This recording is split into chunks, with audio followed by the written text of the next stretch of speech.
नमस्कार दोस्तों, स्वागत है आपका द फिल्म फ्लैश में। आज हम लेकर आए हैं साल 2025 की सबसे शानदार, सबसे विजुअल रूप से भव्य फिल्म मिराई, जिसने अपने एक्शन, पौराणिकता और सुपर हीरो थीम में सबका दिल जीत लिया। दोस्तों, ये कोई आम फिल्म नहीं है, ये है एक भविष्य की कहानी जहां मानवता की किस्मत टिकी है 9 दिव्य ग्रंथों पर। तो चलिए बिना वक्त गंवाए शुरू करते हैं मिराई फिल्म के एक्सप्लेनेशन को। फिल्म की शुरुआत होती है एक विशाल युद्ध से। राजा अशोक अपने सैनिकों के साथ खड़ा है। हजारों लाशें, जली हुई धरती और टूटी हुई तलवारें। अशोक की आंखों में पश्चाताप है। वो कहता है, मैंने युद्ध में जो पाया वो जीत नहीं विनाश था। वो अपनी शक्तियों से 9 ग्रंथ बनाते हैं और इन 9 ग्रंथों को वो विश्व के 9 कोनों में बांट देते हैं ताकि कोई भी इंसान फिर इन सभी शक्तियों को एक साथ न पा सके। सीन कट होता है एक मंदिर की ओर, जहाँ एक साध्वी मेडिटेशन में एक विजन देखती है कि भविष्य में एक भयंकर शक्ति इन 9 ग्रंथों को पाने की कोशिश कर रही है और वो समझ जाती है कि अपने पेट में पल रहे बच्चे को इन ग्रंथों का प्रोटेक्टर बनाना होगा। इसलिए वह अपने बच्चे को काशी के घाट पर छोड़कर चली जाती है। वर्तमान समय में कहानी शुरू होती है बेदा प्रजापति नाम के एक अनाथ युवक से, जिसे अपने अतीत का कोई अंदाजा नहीं। बेदा हेरा फेरी का काम करता है पर दिल से एक अच्छा इंसान है और यहीं से उसकी जिंदगी एक अलौकिक मोड़ लेती है। दूसरी ओर है ब्लैक स्वॉर्ड यानी महावीर लामा, जो 9 ग्रंथों को जोड़कर दैवी अस्त्र को सक्रिय करना चाहता है। उसका मानना है कि शक्ति ही सत्य है और उसे पाने के लिए वह किसी को भी कुर्बान कर सकता है।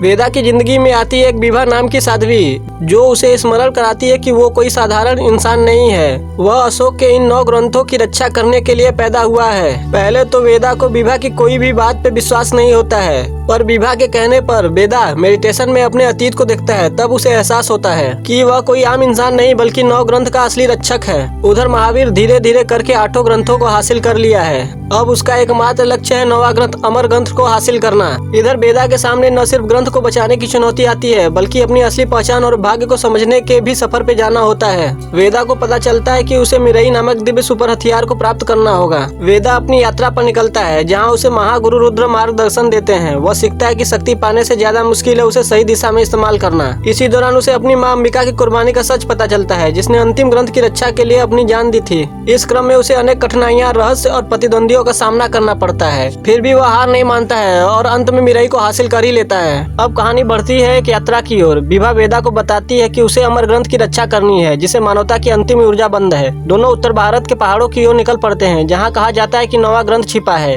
रास्ते में वे कई रहस्यमयी स्थलों से गुजरते हैं, प्राचीन मंदिर, छिपे हुए द्वार। इस सफर के दौरान दोनों के बीच में एक आत्मीय रिश्ता बनने लगता है। वेदा और विभा आखिरकार उस प्राचीन गुफा में पहुँचते हैं जहाँ 9वां ग्रंथ अमर ग्रंथ छिपा हुआ है। वो ग्रंथ को हाथ में ले लेता है। अंतिम सीन में महावीर लामा और वेदा के बीच में लड़ाई शुरू होती है। धरती कांपती है, आसमान फटता है, दोनों के वारों से ऊर्जा की लहरें उठती है। महावीर अपनी पूरी शक्ति से हमला करता है। 8 ग्रंथों की ऊर्जा एक साथ फूटती है। वेदा दीवार से टकराता है और लगभग बेहोश हो जाता है। महावीर वेदा से 9वां ग्रंथ भी छीन लेता है और सभी ग्रंथों को अपने में समाहित कर लेता है। विभा उसे देखकर चिल्लाती है, उठो वेदा, तुम हार नहीं सकते। वेदा उठता है और मिराई की शक्ति को पूरी तरह जागृत करता है। उसके पीछे राम के धनुष कोड़द की आकृति बनती है। वेदा आकाश में छलांग लगाता है और उसके चारों ओर बिजली और प्रकाश का घेरा बन जाता है। वो धनुष उठाता है और एक दिव्य तीर बनाता है। महावीर चिल्लाता है, ये संभव नहीं। वेदा कहता है, संभव वही है जिसमें विश्वास हो। वो तीर छोड़ता है। तीर सीधे महावीर के सीने में जा लगता है। एक विशाल विस्फोट होता है और पूरा इलाका प्रकाश में डूब जाता है। चीजें शांत होने लगती हैं, लेकिन अंत में एक मिस्ट्री व्यक्ति प्रकट होता है जिसके पास माइडस टच जैसी शक्ति होती है। वह वादा करता है कि त्रेता युग में जो न्याय नहीं हुआ उसे मैं आधुनिक युग में करूंगा।